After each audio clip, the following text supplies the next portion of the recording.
Mccain just issues sick anti-American order to commissioned officers about what they must do to Trump now.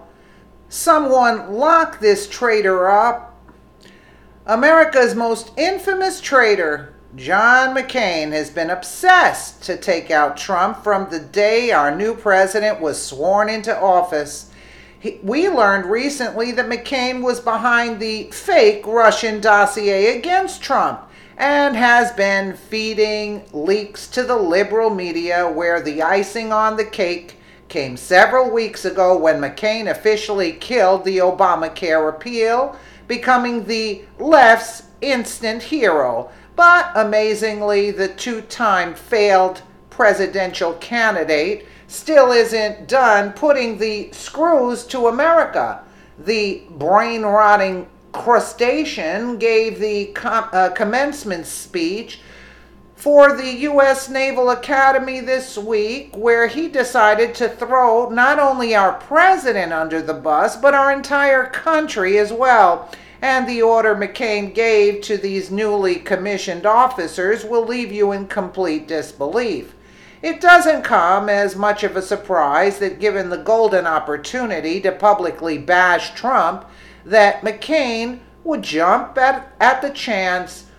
What is surprising, however, is that John McCain now fancies himself as a war hero, would tell these newly commissioned officers to not put America first.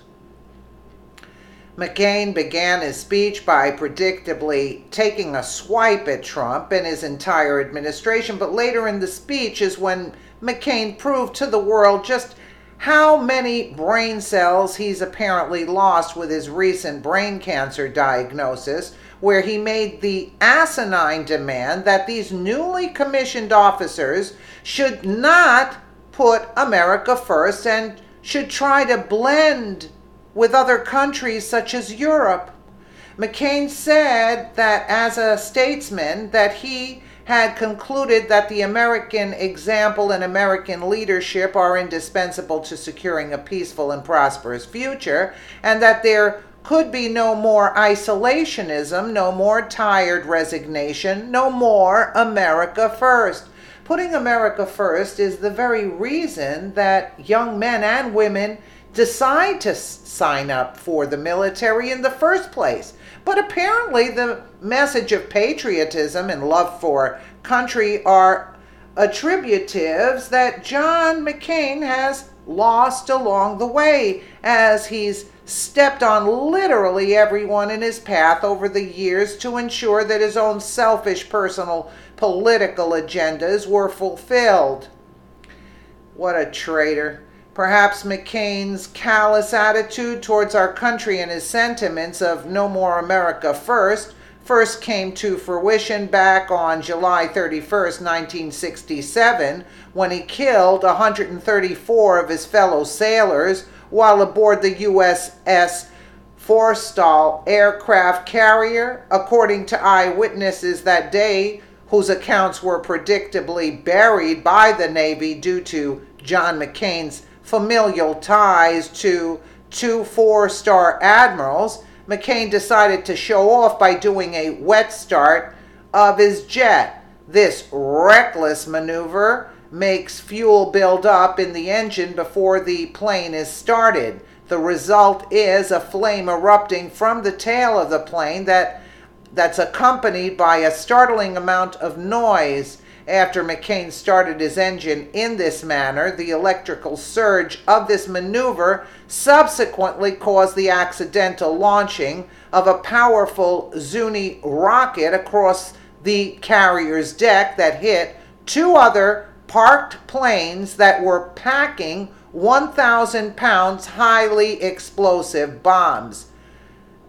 Or perhaps McCain's sentiment of not putting America first was bred from his selfish desires after being recused as a POW, where he would then go on to bury evidence of there being other POWs held by the Vietnamese for his own selfish political reasons. 3 months after the bloody tragedy on the USS Forrestal aircraft carrier, John McCain, was sent on a bombing mission over Hanoi in October of 1967 when he was shot down and captured by the North Vietnamese, where he goes on to be a prisoner of war until 1973. After being released from captivity, McCain would use his POW story and veteran status to rise to political prominence, where his image as a Vietnam War hero would go on to propel him to be elected as a United States Senator. But a hero is the last thing that John McCain was or will ever be. What most people don't know is the massive government scandal that McCain helped hide, and he'd go on for decades to tirelessly work to bury stunning information about American prisoners over in Vietnam who, unlike him, didn't return home. Using his position as a senator, McCain would be behind the scenes quietly pushing and sponsoring federal laws that would keep the most damning information about our POWs buried through classified documents. Disgraceful.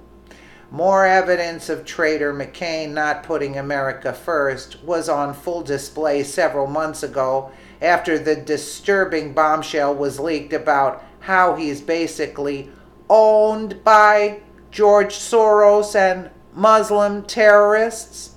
After a little digging was done into the McCain Institute, a rather suspicious donor list immediately began sending off alarm bells.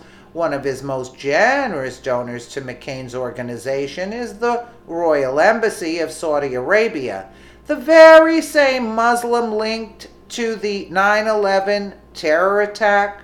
Yep, that's right, John McCain is owned by Muslims. Share this story and help expose what a massive traitor John McCain truly is.